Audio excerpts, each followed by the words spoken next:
The Shir is Le'ela Nishmas Rav Osher ben Yosef Tzadik. Today's his Yotzeit, my father-in-law, Le'ela Nishmasai. And also, L'havdil L'chaim L'chaim Refuah Shalema for baby boy Edelstein ben Esther Sarah. Refuah Shalema for the sixth child that was born not well. Shem Shechan Refuah Shalema Kor Mamash to baby boy Edelstein ben Esther Sarah. Refuah Shalema. Leila Nishmas Tzvi Dov ben Chaim Pesach, William and Helen, Rochel Bas Yosef, Dov ben Abraham, Yitzchak ben Sarah, Devorah Bas Yitzchak, Abraham ben Mordechai David, Reuven ben Shmuel, Shoshana Bas Elchanan, Yeshua ben Shmuel, Chana Golda Bas Yisrael, Chaim ben Fega, Yaakov ben Yitzchak, Mordechai Netzach ben Rivka, Chaim ben Gedalia, Zalman Lev ben Moshe, Chaim Elio ben Yosef Moshe, Amichai ben Yaakov, Gedalia ben Tzvi Reuven, Chaim ben Gedalia, Leil Nishmatam. It's amazing. You look at the Haftorah in this week's Parshat. Seems to be speaking about current event. Rachel bat Nechama. Rachel bat Nechama. If you take a look at the Haftorah, the Sfardim and the Ashkenazim read two different Haftorahs. It's in the Haftorah of Shemot. There's Chumushim on the table there. Isaiah 27. That's what the Ashkenazim read, and of course both of them, what the Sfardim read, both of them deal with current events. Let's take a look at the Haftorah Shemot from Isaiah 27. The Sfardim read Yirmiyahu and the Ashkenazim read Yeshayahu. Now why is that? Why is that, Nechama? Well, let's take a look. The Ashkenazim read Yeshayahu. Yeshayahu's theme is what? Is Geula, the final redemption.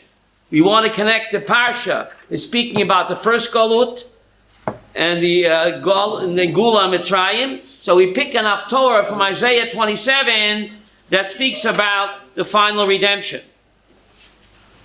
We go with that. The final Geula and the first Geula. But the Sfardim, we'll see soon, they went with Yirmiyahu.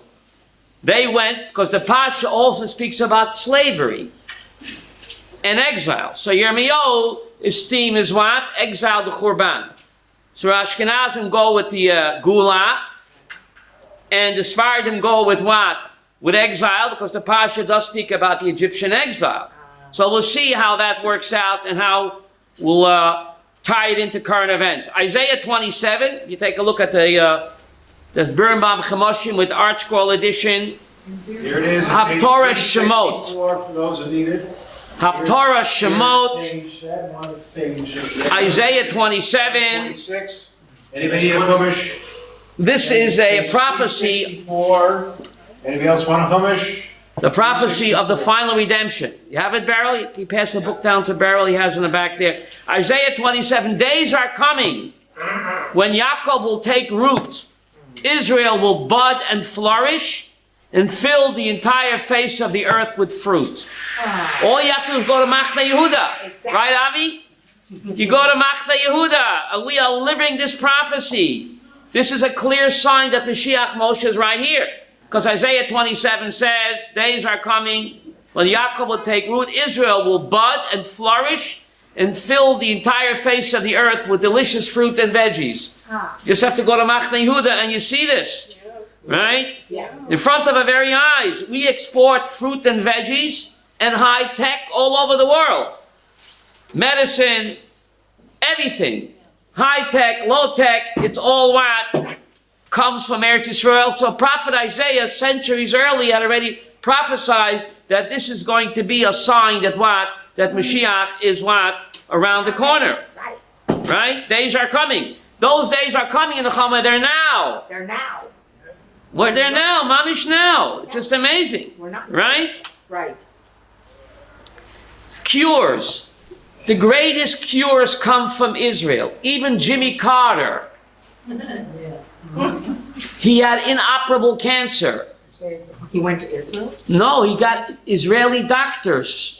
Came up with this incredible cure. Israeli doctors. Saved Jimmy's life.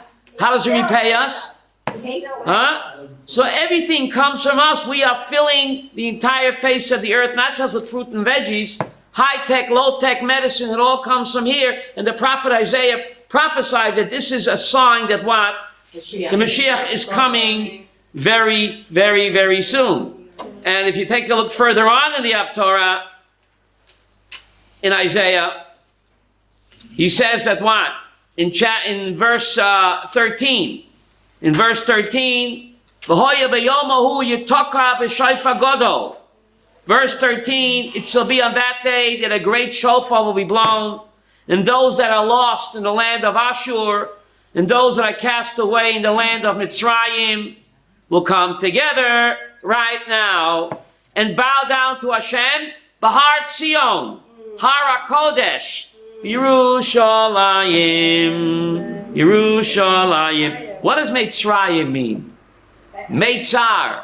Those Jews that have Tzoras, Tzoras, they will what?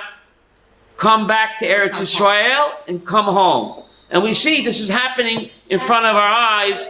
The Asprey Shiva, Mount Zion, we're living this prophecy. We are on the Har HaKodesh, right?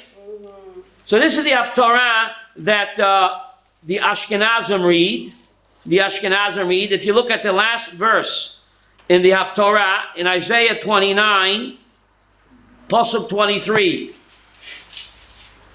God says, chapter 29, Pasuk 22, therefore, says Hashem, who redeemed Abraham to the house of Yaakov, Yaakov will not be ashamed, and his face will not be pale, despite all of our abuse that we take from the abomination and the Balkari, right? We shall not be ashamed, and our face will not be pale.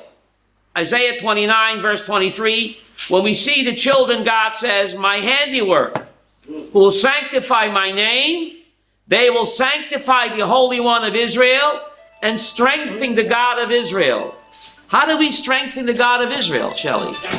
By living in Eretz Yisrael, the prophet says, we strengthen the God of Israel. That's incredible. Little old me, Isaiah 29, 23. You have it there? How do they translate that? Isaiah 29, verse 23. We don't have that in here. 21 ends ours. For when he sees his children, my handiwork in his midst, Go ahead. they sanctify my name, and they sanctify the Holy One of Jacob, and render strength to the God of Israel. Wow, Page 1140. we give power to Hashem. It's incredible, Beryl. You hear this? It's just amazing. So this is the Haftorah that the Ashkenazim read. So every Jew that lives in Israel is giving power to Hashem. Shall I repeat that? Rabbi, why do they read two different Haftorahs? I told you. The Ashkenazim go with the theme of Geula. Yeah. The Sfardim, Yirmiyahu, they go with the theme of what? Of exile, because the Parsha speaks about Egyptian exile. Right? The Ashkenazim are more optimistic, Sarah. Yeah. So we are going with the prophecy of final redemption. The Sfardim say, look, we still in Galut, right? The whole world is against us. So we're going to the Galut in the Parshat. The current Galut, when the entire world is against us, we can't even go up the Temple Mount. So therefore the Sfardim go with Jeremiah, not the bullfrog, but the prophet. Sfardi custom Jeremiah 1. You see that? Yeah. Jeremiah 1. The words of Yirmiyahu, who lived in Anatot, which is very dear to me because Anatot is the village next to where I live, Pisgat Zev. It's still called Anatot. Wow. So Jeremiah and I are neighbors. Yeah, see that? Jeremiah 1:1. The words of Jeremiah, the son of Hilkiah of the Kohanim, who lived where? Anatot. The village next to Pisgat Zev where I live is still called Anatot. Huh? Before Washington, D.C., there was Anatot. Before Washington, D.C., there was Jerusalem, D.C., David's capital. Right? So anyway, look what Hashem says. Hashem says to him in verse 4, the word of Hashem came to me, before I formed you in the belly, I knew you. And before you left the womb, I sanctified you. I established you, Jeremiah, to be a prophet unto the nations. What do you mean before I formed you in the belly? Every neshama, before it comes down, has a tafkid, Elisheva. Now, Jeremiah, like all of us, have a tafkid before God forms us in the belly. Before the fetus begins to grow, the neshama already has a tafkid.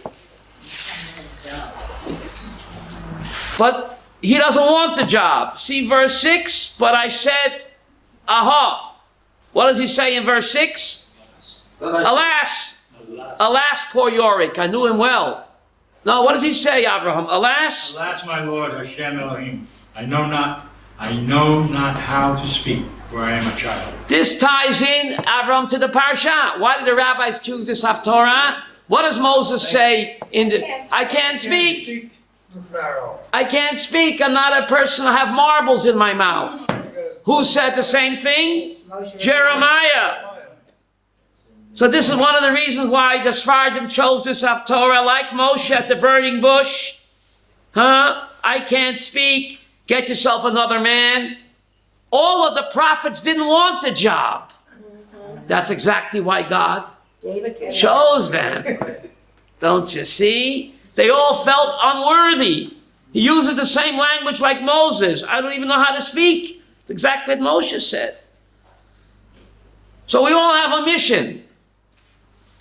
Mr. Phelps, do you choose mission possible or mission impossible? We all have a mission that we can do, or we have free choice to run away, right? So look what Hashem tells him in verse 10. See, I have appointed you this day over the nations and over the kingdoms to uproot and to smash, to destroy and to overthrow, to build and what? Yonatan, and to plant. Sometimes before you can build, you have to what? Tear down. People buy homes, what do? They tear them down to rebuild better. Right? And like Yochanan said today, he said a seed first has to rot and decay in the ground before you get delicious what? Fruit and veggies and wheat and grain. First the seed has to decay and rot in order to get the delicious fruit and veggies. That's the way HaKadosh Baruch Hu operates. Right? Yes. Sometimes to destroy in order to rebuild even better. Now look at the end of the Haftorah. It's just amazing. The end of the Haftorah. I couldn't make this up, Yechiel. This week, 70 nations. Yes, amazing. 70 nations came to Paris, Yosef, to condemn us. 70. Now 70 nations is incredible, Yechiel, because how many nations are there in the Parshat Noach? How many nations are there, Golden? 70. So this week, 70 nations came to Paris to condemn us, to attack us. And even John Balkari came. He had to get his last licks in there. The Tumas Kerry had to come and get his last licks. But look what God said to him through the mouth of Jeremiah, the prophet, 2,700 years ago. This is in Jeremiah. Jeremiah chapter 1, verse what? Chapter 1. Verse 19, fasten your seatbelts. Yechiel, if you don't fasten your seatbelts for this one, you might fall off your chair. The peace conference, they all came to attack us, to condemn us, all 70 nations. But what does God answer through the mouth of Jeremiah, Shelley, over 27 centuries ago? Over. Okay? Are you fastened in, Shelley? Verse 19, Jeremiah. They will wage war against you, but they will be unable to defeat you. Who is you? Us, Israel. For I am with you, the word of Hashem, to rescue you. Chapter 2, and we're still in the Haftorah. Now we're up to chapter 2 in Jeremiah. Chapter 2, verse 1. The word of Hashem came to me saying, go ahead, Elisheva, go and call out in the ears of Jerusalem. What? saying, so said Hashem, I recall for you the kindness of your youth, the love of your nuptials, that you followed me in the wilderness and an unsown land. Zacharti lo chesed norayich. God says, I remember the chesed, the loving kindness that you did for me. Say what? We did a loving kindness for God? Yes. But that's what he says. Yeah. I mean, I couldn't say it, but Jeremiah says it. Zacharti lo chesed norayich. You have it, chapter 2, right?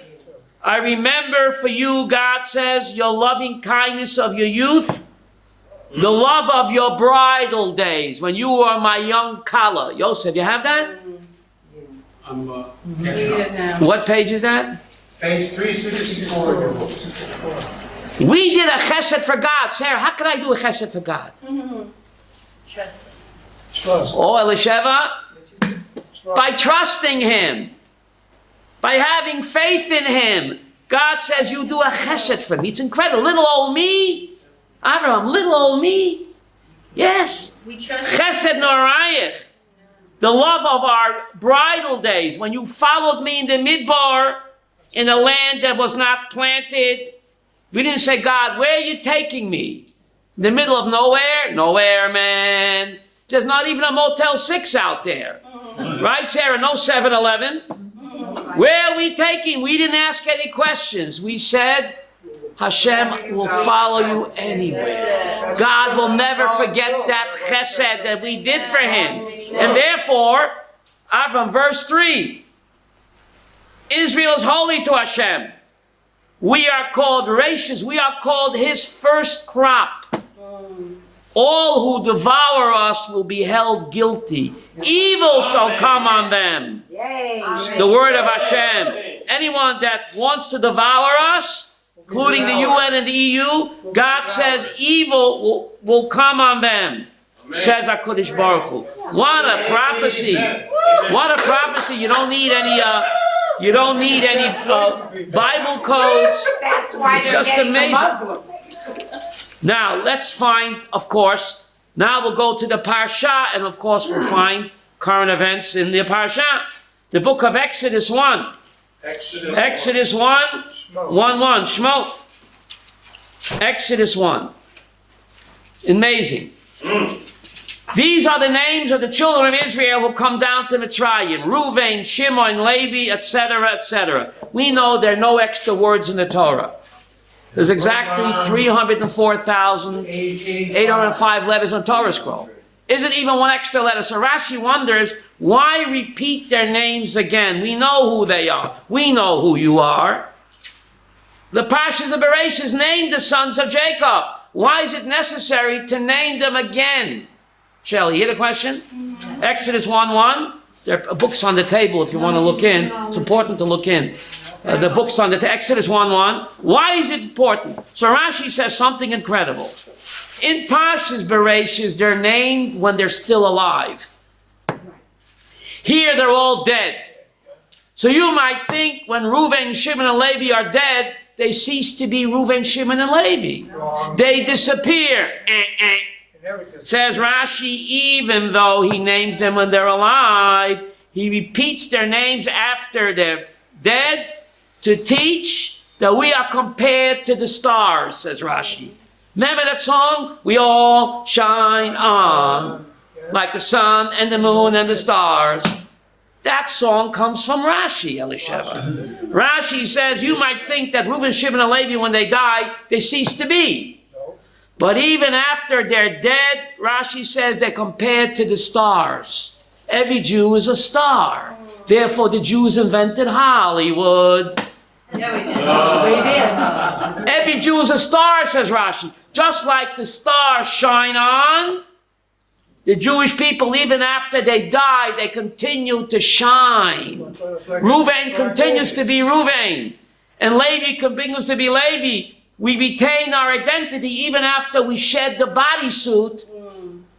Our identity remains eternal. And to prove that, the Torah names the children of Jacob again after the what? They're all dead. Rabbi. 1 second, please. Lila, the stars, we all shine on. The stars shine when? at night when it's black. That's a symbol that the body's put in a dark kever. But the neshama continues to shine, Avi, even though the body is put in a dark kever, like it's night. When did the star shine? Night. Dafki at night. That's a symbol of the body in the kever, but who we are continue to shine, and we learned that pasuk. Therefore, the Torah repeats the names of the tribes even after they're dead. What a message! Wow, we all shine on. Then the Torah goes on and speaks about. The Torah goes on and speaks about baby Moses being saved by Batya Bat Paro, Stalin's daughter. Pharaoh's daughter becomes a righteous Gentile. And she converts. She converts to Judaism. Yes. She calls herself Batya. Yosef, what a Batya means? The daughter of God. Wow. The daughter of God. Can you imagine that? Batya, which is a popular name today. You look in the book of Chronicles. When she became a Jew, she changed her name from whatever, Nefertiti, what was it? Oh, that's Cleopatra, and she called herself Batya, which means the daughter of God. So she saves baby Moses' life. And she calls him Moshe, which is not a Jewish name. His Hebrew name was Toiv, or Tuvia. Tuvia, if I was a rich man. His Hebrew name was Tuvia, which means God is good. Isn't it strange, Sarah, that God never calls him by his Hebrew name? God only calls him by the Mitzri name. Moshe is not a Hebrew name. It's a Mitzri name. Bat Paroi didn't speak no Hebrew. She never went to Ulpan. She called him Moses, which is you look in the hieroglyphic, that's an Egyptian name. So how come the Torah never calls Moshe by his Hebrew name, Tuvia, only by his what? Goya Shene. Who said that? Hakora Tatov. Gratitude. God is eternally grateful to whom? To Pharaoh's daughter. You saved my Savior. Without you, Nothing. nothing. So therefore the Torah only calls him by his pagan name. Hakara Tatov. How do you say that in English? Gratitude. Gratitude to a pagan princess for saving baby Moses. Therefore, God only calls him by her name, not by his Hebrew name, Tuvia, which is a popular name. Look at how far Hakara Tatov goes, expressing gratitude. Tuvia, Tov or Tuvia, says Vayar Kitov, right? Lateros Kitov.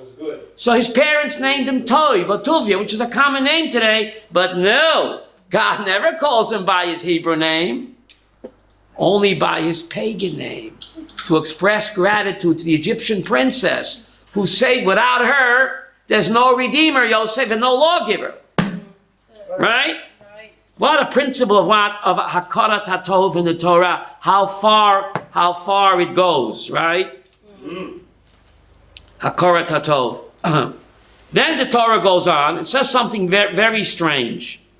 Now, the Torah goes on and tells us that what? That Moshe Rabbeinu killed a Mitzri, he killed a terrorist, right? Because a terrorist was beating up a Jew. He killed a Mitzri. Now again, I have current events in the Haftorah. Current events in the Haftorah.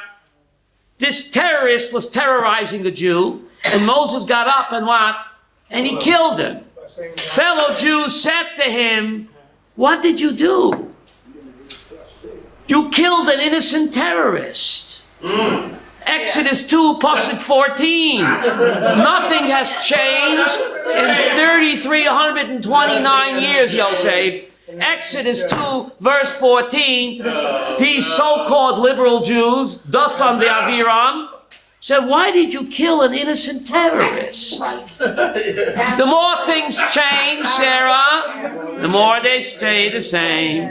So you have JStreet, BDS, breaking the silence in Exodus 4:14. Tell him, why did you kill an innocent terrorist for? Why didn't you try to talk him down?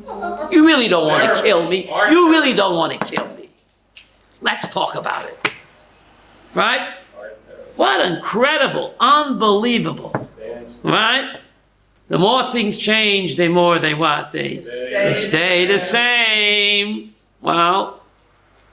So why do we need to know what these guys said? Rav Soloveitchik said something incredible, Ramachim.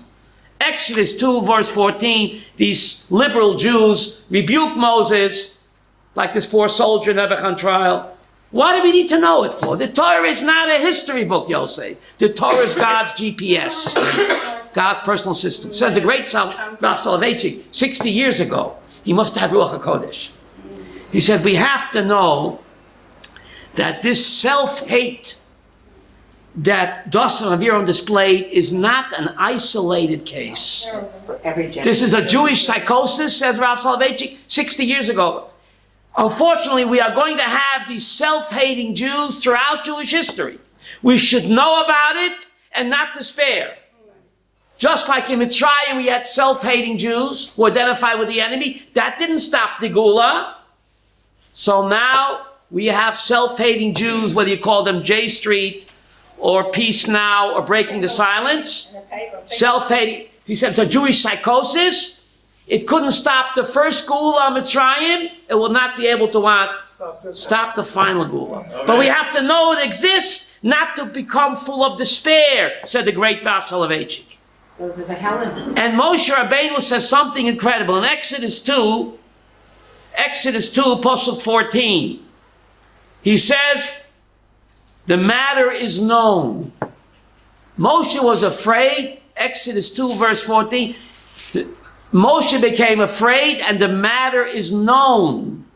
What matter is known? Said that's the simple, for that you don't need me. But what's the deeper meaning? The Medrash, Rashi says something amazing. Moses wondered, why are the Jewish people destined to suffer more than all the 70 nations in Paris? Are we worse than the 70 nations? No. Moshe Rabbeinu asked, Ma chotu Yisrael makol shivimot? Why are we persecuted, attacked, and condemned and suffer more than all the nations of the world? Moses wanted to know. Avoyani, listen to this, Masha. Avoyani shehem ruyamakach. But now I see that we deserve it. No other nation has such self-hating turncoats. Is there a peace now among the Arabs? No. Why not? Is there breaking the silence by Abu Mamzer? No. Is there a JStreet in Ramallah? Why is there no JStreet or A Street, Arab Street? Arab Street in Gaza. Golden, it's a unique Jewish psychosis. No other nation has self-hating traitors in their midst. Only us, says Moshe Rabbeinu. And therefore, Nebuch, Rayani, says Moses, that Nebuch, we deserve what we get. Right. This Jewish psychosis. But we have to have faith because it couldn't stop the first Gula. Stop this one. And it won't stop this one, despite JStreet and breaking the silence. But we have to know that it exists. Rashi quotes the Midrash on this pasuk. We suffer more than any other nation because there is no other nation that has such turncoats and traitors that join the enemy. No, I don't. Only the Jewish people. Ask Miller. Right? This is a Jewish sickness. That's because the other nations would kill them, and we won't. So, you know. Right? Oh, right now they're letting That's us. real. But Rasaveitchik called it the Dosan V'Aviram syndrome, Yechiel. I'd call it the JStreet syndrome. 5 of the Jewish representatives are not going to Trump's inauguration. It's not, bro. It's only The Dosan V'Aviram syndrome that identify with our enemies. No other nation has that. And therefore Moshe Rabbeinu said, now I know. Exodus 2:14, now I know why the Jewish people suffer more than others, but it's not going to stop the Gula. Didn't stop the Gula Mitzrayim, it will not stop the final redemption either. But we have to be aware that it exists, the syndrome, and not to get depressed, said the great Rav Soloveitchik 60 years ago. Like he's speaking Ruach HaKodesh. Right? Why is prophecy called Ruach HaKodesh? Yosef. Ruach means wind. Kodesh means what? Holy. Why is prophecy called holy wind? Are you sitting down? Ruach HaKodesh means holy wind. Please, if you don't just got this, Avi. A wind takes something from A, puts it in B. Prophecy is called Ruach HaKodesh, Abraham. It takes God's word from heaven and puts it in the mouth of a Navi on earth. So it's called Ruach HaKodesh. You get it, Golda? Paid to come today, right? A holy wind. The wind is that thing that transfers a thing from place A to place B. So prophecy is the wind, like the wind transfers God's holy word from heaven down here on earth. Ruach HaKodesh. Blowing in the wind. Oh. Reuven Zimmerman. He was in my yeshiva in 1971. I missed him by 1 year. I was there in 70. Reuven Zimmerman, alias Bob Dylan, who wrote Blowing in the Wind, was in the Asper Yeshiva in 1971. But he didn't stay, but he visited, okay? Nobel. He left the spirit. He left the spirit, he left his ruach, blowing in the wind. Oh, he left his ruach. Okay. So we have to know what's going on over here. Then, very strange pasuk. Very strange pasuk. Now, the whole purpose of the Exodus from Egypt was what? I'd say to get to Torah, right? Yeah. But wait a minute, Mikimia. Exodus 3, verse 8. God is speaking to Moses at the burning bush. Exodus 3:8, God says, and I came down to save my people and to bring them up from that land, El Eretz Tova Rechava, to a good and spacious land. Now, how spacious is Israel? I think New Jersey is wider. Yosef, right? Exodus 3, verse 8. Anybody want to translate that? Exodus 3:8. That's it. Go ahead, Elisheva. Well, it says from the land to a good and spacious land, to a land flowing with milk and honey. A good and spacious, but how spacious is it? Like Texas? It has everything. Like one Great Lake. It has everything in it. So it doesn't mean physical space, Yechiel. No, New Jersey is wider. If you want to expand your mind, if you want to develop your intellectual capacity to the utmost, that's only in Pisgat Zev. Right. That's right. I mean in Rechavia. Yeah, it's true. Eretz Tova, Uchava, not physical, So true. spacious. Right. Your mind to expand to its fullest potential, that's only where? Here. In Eretz Yisrael. So God says, I'm going to bring him up to a good and spacious land. And then he says, in verse 12, then he says, when you take the people out of Egypt, you're going to serve God on this mountain. The burning bush is where? In Har Sinai. Chaim asked the question. It's not in chronological order. First, God should have said, when you take the people out of Egypt, you'll come back to this mountain to get the Torah. And then, I'm going to give you the good and spacious land. The good and spacious land we didn't get until 40 years after the Exodus. 49 days after the Exodus, we got what? The Torah. So it's not, Avram Berkowitz, it's not in order. Or Chaim HaKodesh asked this question. First, God should have said, you come back after the Exodus. 50 days later, you'll come back here to get the Torah. Right? But why does God say, I'll give you to the good and spacious land? First, that ain't going to happen until 40 years later. Why, Golda, why does he mention that? He should have first mentioned Matan Torah. Said the Chaim HaKadosh, you're sitting now. The whole purpose of the Exodus and the whole purpose of Matan Torah is only to come to Pisgat Zev. I mean to Rechavia. I'm partial to Pisgat Zev. I live there. The Chaim, not me, Yechiel, is saying this. Some people in Borough Park just don't get it. Again, Chaim HaKadosh says, why mention Eretz Tova before Matan Torah? Eretz Tova we didn't get until 40 years later. Matan Torah got 49 days later.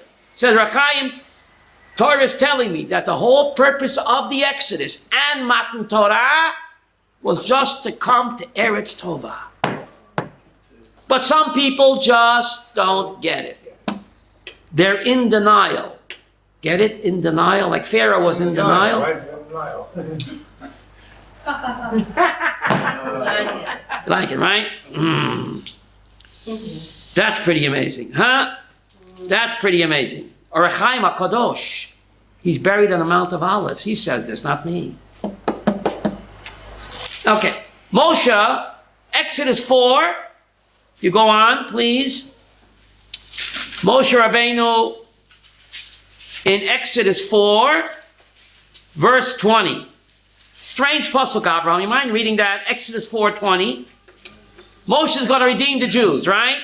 Right. What does it say, Exodus 4:20? Moses took his wife and sons, mounted them on the donkey, and returned to the land of Egypt. Stop right there. It's very important for the year 2017. I need to know that 3,329 years ago, Moses put his family on the donkey and took him to Egypt. Maybe he took a Sheirut Moniot. Nesher, you know Nesher? Why do I need to know, Yonatan, that when Moses went to redeem the Jews, he put his family ala chamor? Abraham's donkey. Isn't that strange, Masha? Yes. Maybe he took a taxi. The Torah is not history. The Torah is what? GPS. Fasten your seatbelts. To answer this question, Yosef, we're going to ask another question. Rashi says ala chamor. It doesn't say chamor. It says ha chamor. The hey ayidiyah in Hebrew makes it what? It wasn't just any ordinary donkey. It wasn't Mr. Ed. It was, remember Mr. Ed? Yeah. It was a special donkey. Francis's cousin. The donkey that Abraham saddled for the Akedah, and the donkey that the Melech HaMashiach is going to ride on to redeem us in Zechariah 9. You understand this? I don't. Now, how long can a donkey live anyway? Well, if Moses beat the 120, why can't a donkey live that long? Please hear me well. Ha-chamor, hey idea, that donkey. Donkey's being Now, please, Rashi is quoting a midrash. Now, we know, Yosef, that midrash is not to be taken literally. The Talmud consists of halacha and agadah. The great Nachmanides at the Disputation of Barcelona in the year 1265 told us that only the halachic part of the Talmud must be taken literally. The agadah is not to be taken literally. It's an allegory. Yonatan, what does it mean? What does it mean? You ever see a chamor? You ever see a chamor? In Mount Zion, we see a lot of them. But I don't know who's riding whom. The Arab. Which chamor is riding which chamor? Something strange about a chamor. He'll take a couple of steps forward, he'll stop, he'll go backwards. On Mount Zion, I watched them. One chamor on top of the other. Forward, stop, and backwards. Like a person. What the Medrash that Rashi's quoting means that the redemption in Egypt, did it go straight? No. It didn't go straight. There were many setbacks and many problems and many pitfalls. In fact, when Moses first came with the message of freedom, did things get better? Worse. They got worse. Many setbacks. Mashiach will come on a chamor. Zechariah 9 says Mashiach will come on a chamor.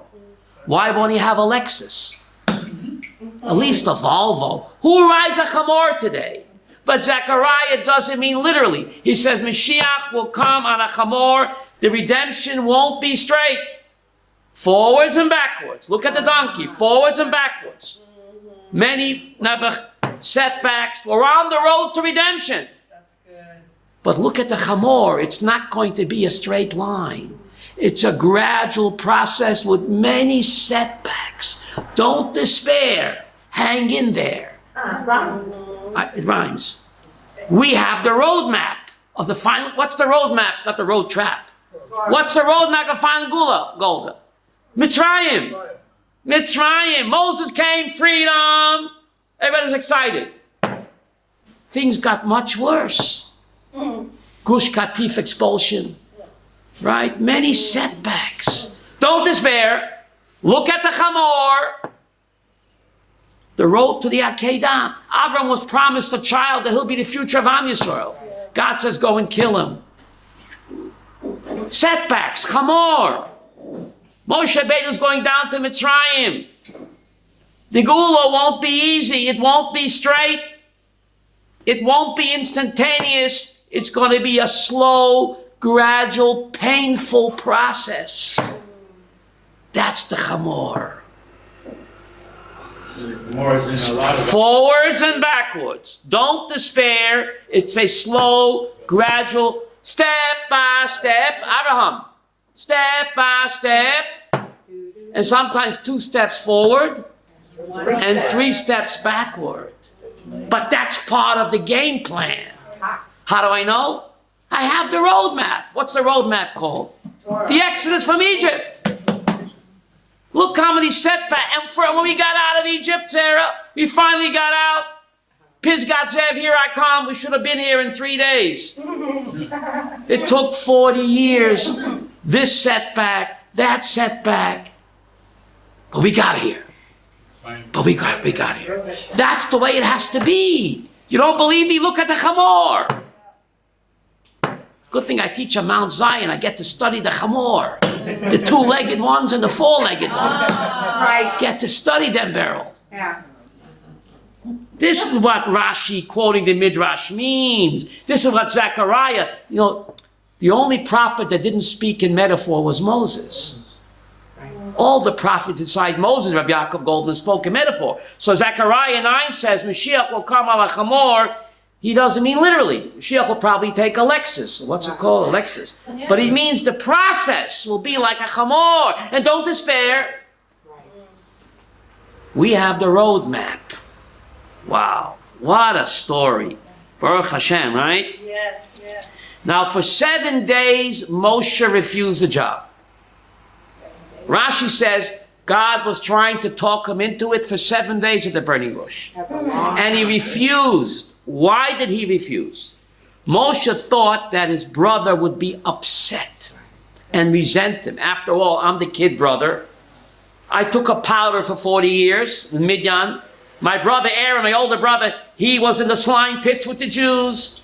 He suffered with them. He was their leader and their prophet. All of a sudden, I come after 40 years. Hey, big bro, step aside. I'm taking over.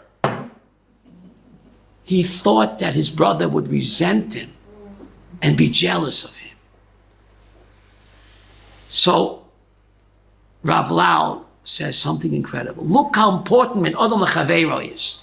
Moshe refused. God gave him an offer he couldn't refuse. Not just Redeemer, but also what? Lawgiver. Double paycheck. Redeemer and lawgiver. He refused to accept it if he thought it would what? Upset his brother. If it's going to upset to be Messiah, my brother, I don't want the job. Willing to turn down lawgiver and redeemer. Double pension. Because he felt his brother would be upset and resent him, his older brother. Only when God said, V'samach b'libo, God said what? Your brother will be happy in your heart. What do you mean your heart? Some people show you a smiley face. But in your heart, God looked into Aaron's heart, V'samach b'libo. Not like you think, says Rashi, that he begrudges you. He resents you. He's happy for your greatness. Only when God assured him of that, Moshe, then Moshe, you took the job. Look how important ben Adam L'Chaveiroi. Not to be Messiah, his brother, Moshe was willing to give up the job of redeemer and lawgiver.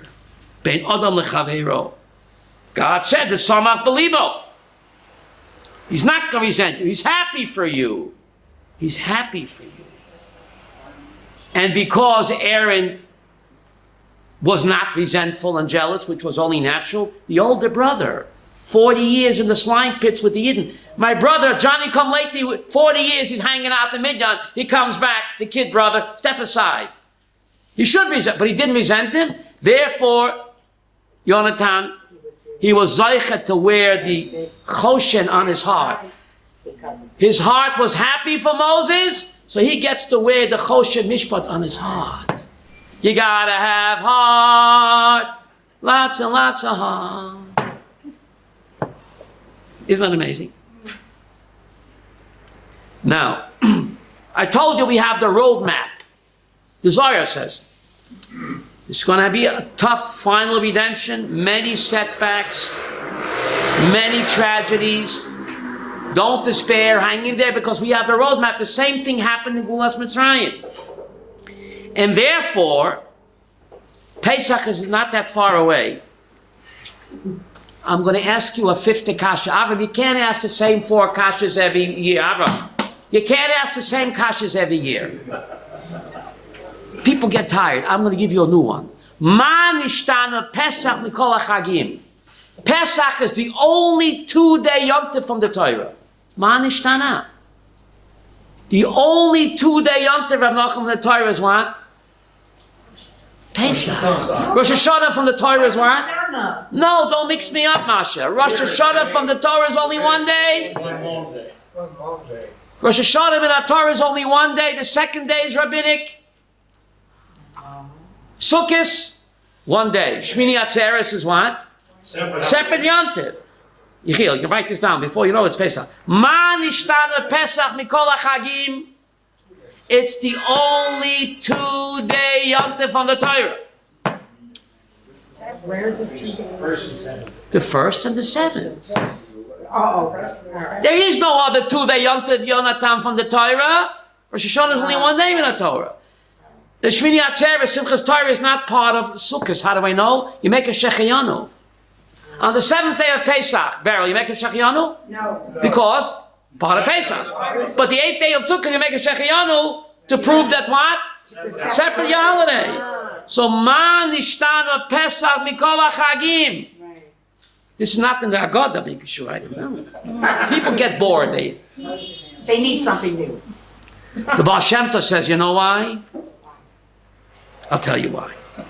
To answer this question, we'll ask another. The Jew answers the question with a question. Why not? Why not? Says the Baal Shem Tov. One of the ikar of the Ani Mamins, that a loyal Jew has to believe in, is to believe that Mashiach will come and there'll be a final redemption. One of the Ani Mamins, if you don't believe that, says Rambam, you're out of the box. Said the Baal Shem Tov, wait a minute. The last time I checked in the Taryag Mitzvot, I don't find anywhere, Abraham, that the mentions Mashiach in the final Gula. How could the Rambam say, Ani Mamin, the belief in the Mashiach and the final redemption is a ikar of Yahadut? How do you say that in English? Central use. And if you don't believe it, you have no share in the world to come. Shoshana, shouldn't it be somewhere in the Taryag Mitzvot? Last time I checked, it is there. Where? Pesach. Beautiful, Sarah. Says the holy Baal Shem Tov, he's so beautiful. The first day of Pesach is to commemorate the Geula of Mitzrayim. The last day of Pesach is to focus and believe that just like there was a first Geula, there'll be a final Geula. Therefore, Pesach is the only 2-day Yom Tov from the Torah. Boy, I'm glad I came today. The first day is to remember the Exodus from Egypt. But the 7th day of Pesach is to remember, just like God redeemed us from Egypt, He'll redeem us again through Mushiya. And therefore, the Baal Shem Tov came up on the last day of Pesach, Sudat Mashiach. Do you know that? The Sudat Mashiach, Baal Shem Tov came up with that idea. So, if someone's going to ask you, Shoshana, Ani Mama B'Muna Shalema, and belief in Mashiach, the last time I checked the Taryag Mitzvahs, where is it? Shvi Shal Pesach. The Rambam counts Shvi Shal Pesach as a separate mitzvah. That mitzvah says, Baal Shem Tov is really what, Reb Nachum? An imam and B'muna Shalema. That just like God redeemed me from Egypt, He'll redeem us the final redemption as well. Wow. Therefore, Pesach is the only 2-day Yom Tov from the Torah. Why is that beautiful? Oh, isn't that wonderful? So the next time you're going to sit down, Shvi Shal Pesach, you have to have in mind, says the Baal Shem Tov, and to give you kavanah, Baal Shem Tov came up with Sudas Mashiach. Shelley, you are what you eat. So by eating that special Suda on what? On the last day. The last day of Pesach, and calling it what? Sudas Mashiach, you're fulfilling which mitzvah? The belief on imamin in the Gula Shalayma. You are what you eat. The holy Baal Shem Tov. How's that spelled? Sudas Mashiach. Wow. So we're getting very close. Isaiah says the sign is when you have these luscious fruit and veggies. I mean, it's just incredible. Just go to Machne Yehuda. You see Isaiah 2,700 years ago. If you want to feel God, go to the Kotel. If you want to see God's goodness, go to Machne Yehuda. Such a razzle-dazzle display of fruit and veggies that are the eyes just to look at them. Amen. Look at Nowhere in the world do you have that. look at the last. Nowhere in the world. I got to tell you a story from my mother, Aleh Shalom. My mother came to visit me. So, you know, fruits and veggies. When she came back to Brooklyn, she called me up. She says, after tasting your fruits and vegetables, I can't eat the vegetables on Avenue M. They taste like wood. My holy mother, Aleh Shalom. She said, what did you do to me? After giving, she was by us 10 days, and we gave her delicious salad, fruits and veggies every day. She came back to Avenue M. She said, I can't eat the fruits and veggies. Compared to what I had in Pisgat Zev, they taste like wood. Wow. Isn't that incredible? Yes. Shemitah, this last Shemitah. Right. The most beautiful, the trees, the flowers, Yeah. the fruits and vegetables. Do you know that That's a sign of Kodesh. Israel has more species of flowers than Yes. any place in the world? It's beautiful. And Yerushalayim, the God, tree, this, everything. the species of flowers in Israel, you can ask a botanist. Yeah. It's God's favorite land. This is God's living room. Yeah. I like that. Jonathan, we have supposed to live in God's living room, Living room joy. right? Yes. Yes. Or better, the throne room, Right. Yes. right? Yes. Now, the first message to Pharaoh, we still got time. Exodus 4:22. Anybody want to read that? The first message to Pharaoh. What's the message? Exodus 4:22, Jonathan. First message to Pharaoh. Thus says God, B'ni b'chayri Yisrael. My son, my firstborn is Israel. That's the first message to Pharaoh. You want to know who the Jewish people are? They're not just my son, they're my firstborn. Says Rav Kook Zatzal. A family can have 19 children, but there can only be one firstborn. Are you sitting down for this? I'm glad you got a fascinating. The Zohar Kodesh says something amazing. God says, Israel is not just my son, he's my firstborn. And there can only be one firstborn in a family, that every Jewish person God considers to be a B'chor. B'chor is unique and special. Why is a B'chor unique and special? What makes a Zug Tzayir into parents? A young couple. What changes their status? The firstborn. 19 kids later, the status is the same. Avram, what made the young couple into parents? It's the B'chor. It's the B'chor. No matter how many kids later, he's still parent. That already changed. So therefore, the firstborn, Yonatan, is what? And unique. So God says, every Jewish person is not just my child. He's my unique firstborn. Isn't that incredible? My unique firstborn. God says, you turned me into a parent. The Zohar says it's not me. Before the Exodus from Egypt, God had a title creator. When did God also become a parent? The Exodus of Egypt. We became his child firstborn. So God is grateful to us. We gave him another title, says the Zohar. I wouldn't dare say this. Before the Exodus, God was creator. By the Exodus, he also became parent. We made him into a parent. Are you listening to this? And the Zohar says, therefore, the month of the Exodus is called Aviv. Aviv, not Nisan. Aviv is an acronym. Av Yud Bet. The father of the 12 tribes. The month is called Aviv, says the Zohar HaKadosh. Because that month, God became the father of the 12. Aviv. FBI, CIA, IRS. Av Yud Bet. In the month of Nisan, God became the father of the 12. Not just creator. Now he's also the papa, and also the mama. The Shekhinah is feminine, right? So therefore God says, I'm grateful to you, Yidden. You made me a proud papa and a proud mama. Therefore God says, you did a chesed for me. Incredible how much God loves us, what he thinks of us, right? We should all be worthy of his love, and we should continue to have imunah bitachon, that great things, Avraham, are right around the corner. Amen. We have the road map, not the road trap. Sunday we have a special shiur at 2 o'clock. How free is our free will? Get it? How free is our free will? Or free will, use it or lose it.